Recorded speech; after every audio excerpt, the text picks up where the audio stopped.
Hello world, hello YouTube land. This is going to be my last review of the week. Next one's will be next week, starting Wednesday when all the new comics come out. Right.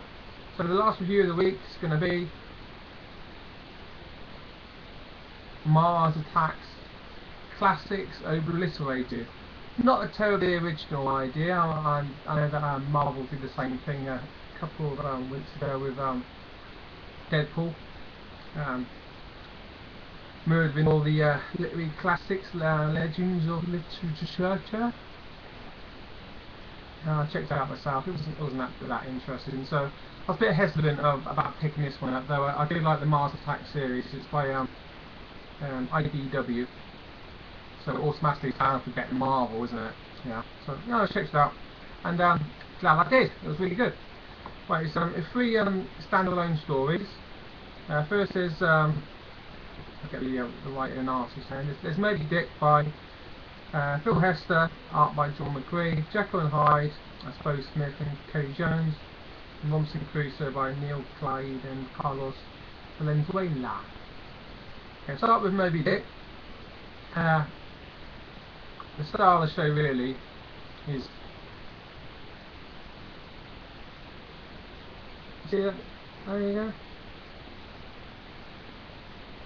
Yeah, the start of the show was Captain Abraham, drawn fantastically by John McCree as a crazy old coot who's mad about getting a whale. What happens in this story is the aliens interfere, start chopping up all the whales with their alien death rays. This really pees off Captain Abraham, so he starts targeting the aliens. So what we have in the end is the aliens versus the mad captain with his peg leg.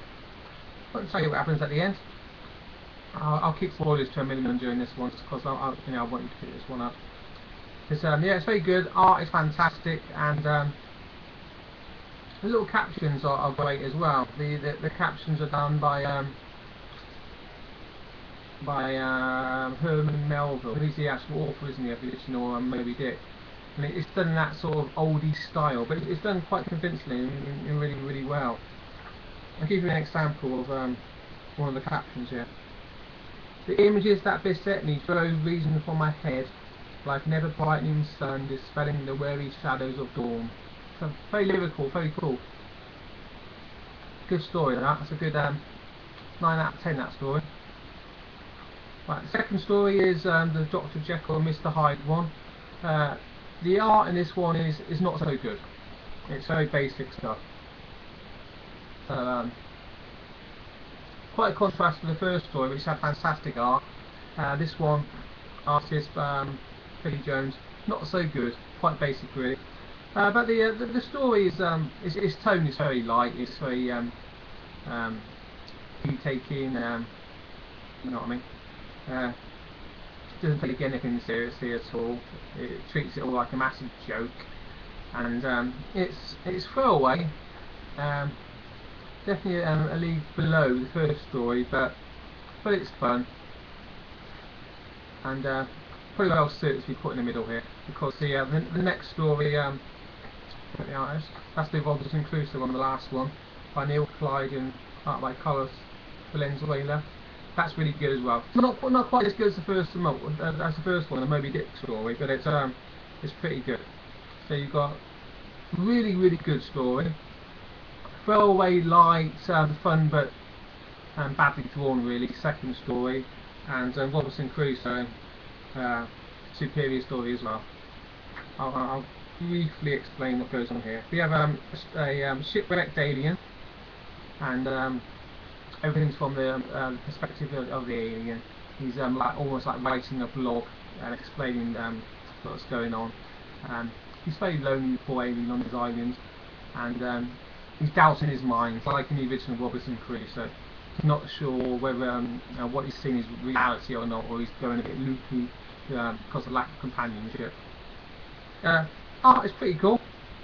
Again, not as good as the first story, but a lot better than the second.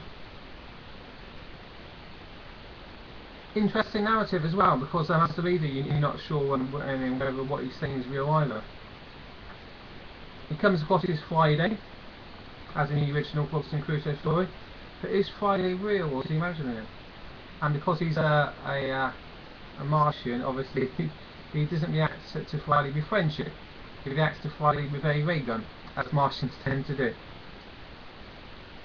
Yeah, very interesting story that. I really enjoyed that one as well.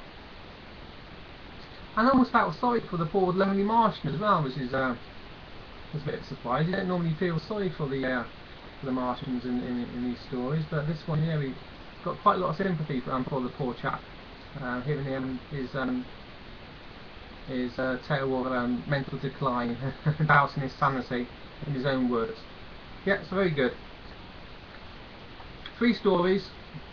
First one, fantastic. Second one, iffy. Third one, pretty good as well. So I'll give this a thumbs up, a strong, I'll give it a strong 8 out of 10, and I recommend it. Mars Attacks, IDW, Classics Obliterated, Skewering Stories by the world's greatest authors. Volume number 1, out now. Get it, I think you'll enjoy it. So yeah, have a fantastic week, and I'll see you next Wednesday. Bye.